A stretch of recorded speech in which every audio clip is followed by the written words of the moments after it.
Bago po ang lahat, lilinawin ko lang po sa inyo, sa matagal ko ng mga followers dito, siguro naman alam nyo po kung saan po ako nakapanig.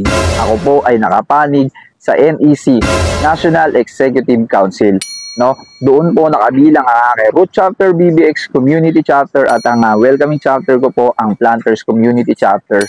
Sa NEC po kami nakasakop. Yo mga tol, brad and sis, malakas nga po pala. Dito sa video na to, magbibigay na ako ng opinion sa usaping NEC at TGP Global. So simulan na agad natin to. So yun mga tol, brad and sis, gaya po ng aking sinabi kanina, magbibigay na po ako ng opinion patungkol nga po sa usaping NEC at TGP Global. Pero teka lang, bago po natin simulan to, gusto ko lang po magpasalamat sa napakaganda talaga namang quality na EPS sa aking suot ngayon. Ano? TGP Merch USA, ikot tayo. Wow! Yudo, pangmayaman, supreme, no? Maraming salamat palagi. TGP Merch USA at syempre Tol Buds, maraming salamat sa inyo dyan mga kapatid. So yun na nga, simulan na natin to at basahin na natin yung katanungan sa ni brother. Tol, gawa ka naman video sa NEC at TGP Global. Anong masasabi mo sa nangyayari ngayon sa kapatiran natin? Magulo na, di ba? Bigay ka naman opinion mo. Tago mo na lang pagkakakilanlan ko. Basta brad ako since 80s. Salute, laki lang malakas. So yun, ang naging chat sa akin ni brother na ayaw magpakilala. Magbigay daw ako ng opinion patungkol sa nangyayaring ng usapin sa NEC at TGP Global. So totoo lang po mga kapatid, napakasensitibo po ng usapin na to. Hanggat maaari, ayoko po talagang pinag-uusapan to. Kaso talagang dumadating sa punto na kailangan mo nang magsalita, kailangan mo nang magbigay ng opinion patungkol sa usapin na to. Lalo na po sa akin, isa po ako sa, sabihin na nating public figure, no? Isa po sa triskillion content creator na hindi talaga may iwasang tanungin ng ganitong usapin, no? Bago po ang lahat, lilinawin ko lang po sa inyo, sa matagal ko ng mga followers dito, siguro naman alam nyo po kung saan po ako nakapanig. Ako po ay nakapanig sa NEC, National Executive Council. No? Doon po nakabilang ang aking Root Chapter BBX Community Chapter at ang welcoming chapter ko po ang Planters Community Chapter. Sa NEC po kami nakasakop. So balik tayo sa chat sa ni brother. So totoo lang po, no? To be honest, nakakalungkot po yung nangyayari ngayon sa kapatiran natin. No? Imbis na dapat nagkakaisa tayo, ang nangyayari kanya-kanyang siraan dito, siraan doon. Nakakalungkot lang po talaga ng isipin. Pag meron ako nakakausap na mga matatandang brad, mga elders, alumni, yan yung mga sinaunang brad, nakakatuwa sila mapakinggan, nakakatuwang makinig sa mga kwento nila. Kasi yung kwento nila, noong panahon nila, ang Tau Gamma Pi talaga is nagkakaisa. No? Ang tanging kalaban nila is ibang fraternity.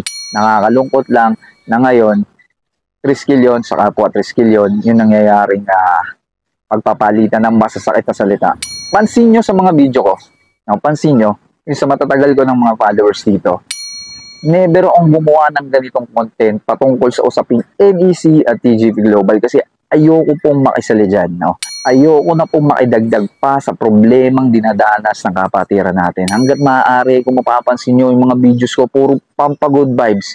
More on comedy, nandiyan si Kumpotol, pagpapakita ng mga proyekto ng iba't ibang chapter, konseho, pagbisita sa mga chapters, anniversary, konseho, at ano pa ba, pagtulong sa mga kapwa natin, community service, at iba't iba pa pong gawain na ipinapakita nating mga triskilyon, no, sa komunidad. No? Hanggat maaari po, ayoko pong pinag-uusapan talaga yung NEC at TGP Global kasi aminin po natin na meron po talagang masasaktan pag ganito yung usapin natin kasi sasabihin na kumakampi ako doon. Kaya hanggat maaari po, ayoko po talagang pinag-uusapan to. Gaya po ng aking sinabi sa unang kong post, eto na po yung una't huling magbibigay ako ng reaksyon patungkol sa usapin na to. No? Kasi hanggat maaari po, ayoko po makisali sa usapin na to. Hanggat maaari, puro pampagood vibes lang yung magiging video ko dito. No, puro ganun lang. Ang tanging kahilingan ko lamang naman po at alam kong kahilingan din ng maraming mga brad and sis, pagkakaisa ng kapatiran natin. Yung talagang solid, yung nag-iisa na lang talaga yung Tau Gamma Pi na wala nang away-away, wala nang alitan. Alam ko napakalabo pang mangyari sa ngayon yon, pero hindi po ako nawawala ng pag-asa na balang araw, no? Na balang araw magkasundo-sundo ulit, magkaayos ulit, at matawag na iisa na ang Tao Gamma Pi. No, yun lang po talaga yung kahilingan ko kasi sa totoo lang nalulungkot po ako sa nangyayari sa kapatiran natin. Although hindi pa po ako ganun katagal dito sa kapatiran natin, pero syempre bilang isa sa miyembro ng kapatirang Tao Gamma Pi, ang tanging kahilingan ko lamang po pagkakaisa po. No, sana po maayos na po lahat ng problema, sana po magkaayos na, sana po bumalik na yung dating Tao Gamma Pi na nagkakaisa, nagtutulungan at walang nagsisiraan. Yun lamang po, no? Yun lamang po mga kapatid.